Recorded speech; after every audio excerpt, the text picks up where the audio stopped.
এরপরে কথা বলবো না। আমাদের যা কথা বলবার থাম্বায় বলবো, ঠিক আছে? সবাই তো আপনার কথা শুনতে চায়নি। না, আমার কথা শুনতে চাইলে আমার ক্লাবে অন্য সাবজেক্ট নিয়ে কথা বলবেন বলবো। এখন আমি এসব নিয়ে কোনো কথা বলবো না।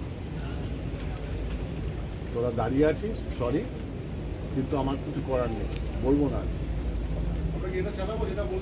হ্যাঁ, আমি যেটা প্রকাশ্যে বলি সেটা বলি, কোনো দাদার ভয় পেয়ে কথা বলি না। কিন্তু ওভারঅল 7টা গোল, আজকে তো খুশির দিন। আসিস তোর সঙ্গে গল্প করবো।